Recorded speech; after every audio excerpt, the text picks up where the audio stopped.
Sejam todos bem-vindos a este breve estudo Batismo nas Águas, aqui da Paz e Vida Sede Três Pontas. Acompanhe com muito cuidado, se possível acompanhe com a Bíblia Sagrada.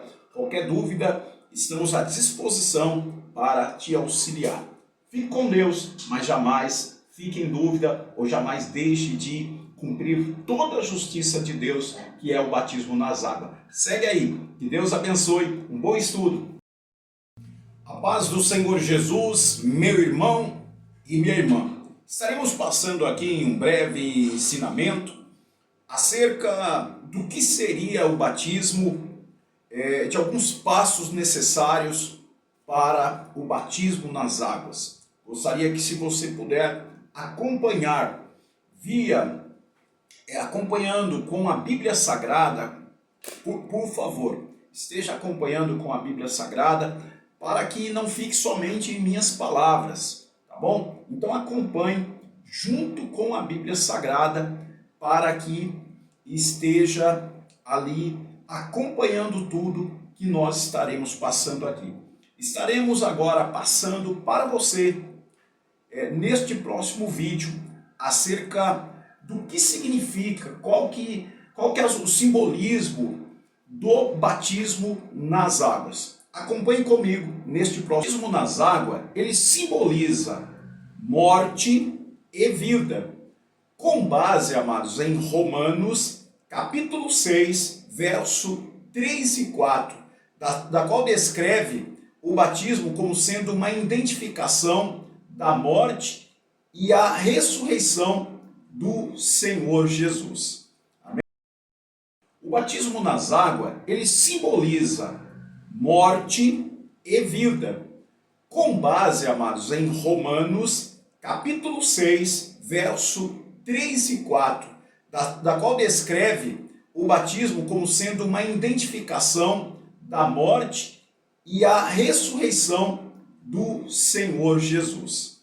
Amém? Então, o símbolo do batismo, ele representa, conforme Romanos 6, verso 3 e 4, morte e ressurreição. Em Colossenses, capítulo 2, verso 12, também nos mostra acerca desta questão, sepultamento e também a ressurreição do Senhor Jesus. Acompanhe esses dois capítulos, Romanos 6, verso 3 e 4, e Colossenses 2, verso 12, e você estará entendendo acerca do simbolismo, porque o símbolo do batismo representa morte e ressurreição. No próximo vídeo continuará. Vamos lá, você agora vai entender por que você precisa ser batizado. Bem, você lê e acompanha Romanos 3, do 21 em diante. Mas eu vou estar frisando aqui o verso 23. Pois todos pecaram e estão destituídos da glória de Deus. Você precisa ser batizado, porque mediante o pecado de Adão, juntamente com Eva, todos tomaram posse do pecado. E devido a isso, nós precisamos ter o arrependimento, nós precisamos se arrepender, se voltar a Deus, para que venhamos ter direito da salvação novamente. Acompanhe aí em Romanos 3, 23 ao 26 e você terá um entendimento melhor do porquê você precisa ser batizado. Mas o resumo é esse, porque todos um dia pecamos e estávamos separados de Deus e precisamos desta reconciliação, ou seja, deste retorno.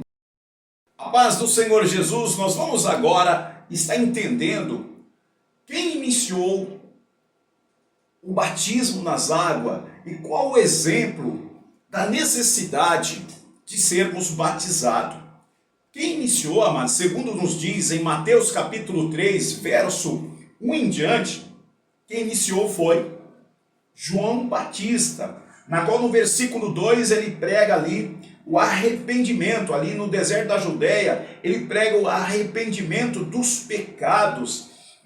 Ele ali ensinava aquele povo, e todos ali, conforme diz no versículo 6, todos que aceitavam o evangelho vindo da parte de João Batista eram batizados ali no Rio Jordão. Ali foi o primeiro e inicial batismo nas águas através da vida de João Batista, como você vê aqui no versículo 7. E vendo ele, muitos dos fariseus e saduceus que vinham ao seu batismo diziam, João Batista dizia, raça de víbora, porque vos ensinou a fugir da ira que há de vir. Produzir, pois, frutos dignos de arrependimento. Em outras palavras, o batismo se iniciou através de João Batista.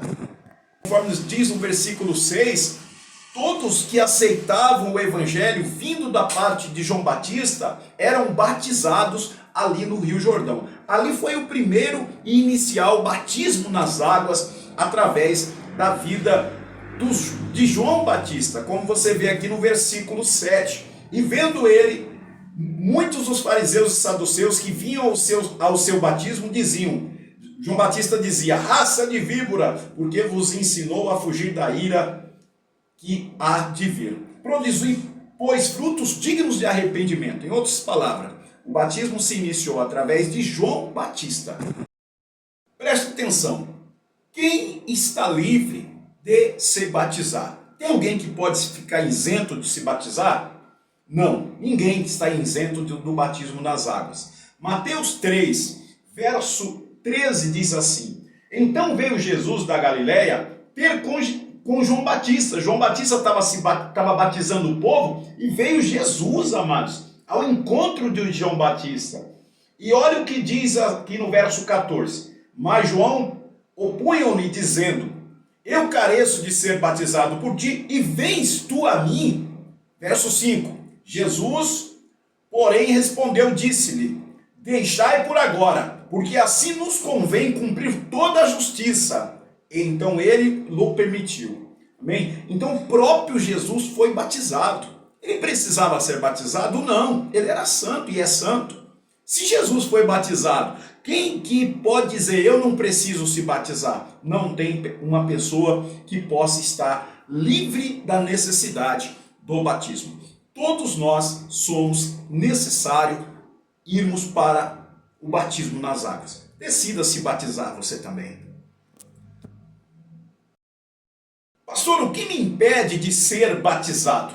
Preste atenção, nada e ninguém te impede de ser batizado. Um exemplo disso é em Atos capítulo 8, verso 36 e 37, aonde chega de encontro a Felipe, o diácono Felipe, um eunuco. E ali, segundo nos diz no versículo 36 de Atos 8, que ele chegando próximo aonde havia uma água, próximo ali um rio, ali, amados, olha o que diz aqui, seguindo eles caminho fora, chegando a certo lugar onde havia água, disse o eunuco, eis aqui água, que me impede que seja batizado? Ele fez uma pergunta, há algum impedimento que eu possa me batizar? Verso 37 diz, Felipe respondeu, é lícito se crer de todo o seu coração. Respondendo ele disse, creio que Jesus é o Filho de Deus. Verso 38 diz, então mandou parar o carro e ambos desceram a água e Felipe batizou o eunuco. Nada te impede de ser batizado. A única coisa que te impede é de você não crer e não estiver disposto a submeter a boa, a perfeita e agradável vontade de Deus. Decida, nada te impede. O mais, o Espírito Santo vai te ajudar. Você ouve muito essa expressão na igreja evangélica. Quem quer aceitar Jesus? Por quê? E o que significa aceitar a Jesus? Romanos 10, verso 9 e 13 diz, se com a boca confessar que Jesus é o único e suficiente Salvador, e no seu coração crer que ele ressuscitou dos mortos, será salvo. Amém? Verso 11 diz assim, de Romanos 10. Pois a Escritura diz, todo aquele que nele confia jamais será envergonhado.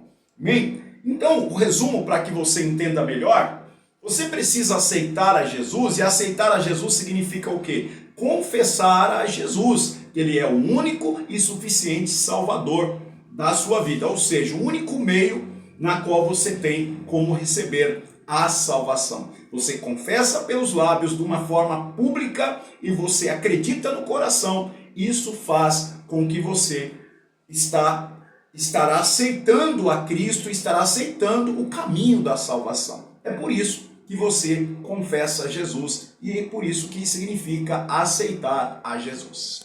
E não batiza criança na igreja evangélica. Preste atenção. Evangelho de Marcos 16 em diante diz: quem crer e for batizado será salvo. Quem crer tem que ter a capacidade de crer. Bem, uma criança, ela não tem a capacidade de crer. E também, como nós podemos ver aqui, amados, acerca da confissão, amados, acerca da confissão da fé, por intermédio dos lábios, como a gente pôde ver aqui em Romanos 10, a necessidade de crer no coração e de confessar com os lábios. Romanos 10, versículo 10, diz: porque com o coração se crê para a justiça e com a boca se confessa para a salvação. Uma criança, se você falar, você crê que Jesus é o único e suficiente Salvador da sua vida, ela não responde nada. Amém? Ela não tem capacidade de decisão. Amém? E ela não tem capacidade de escolha. Por isso que nós não batizamos crianças. Um forte abraço. Esperamos a sua decisão. Qualquer dúvida, estamos para te auxiliar.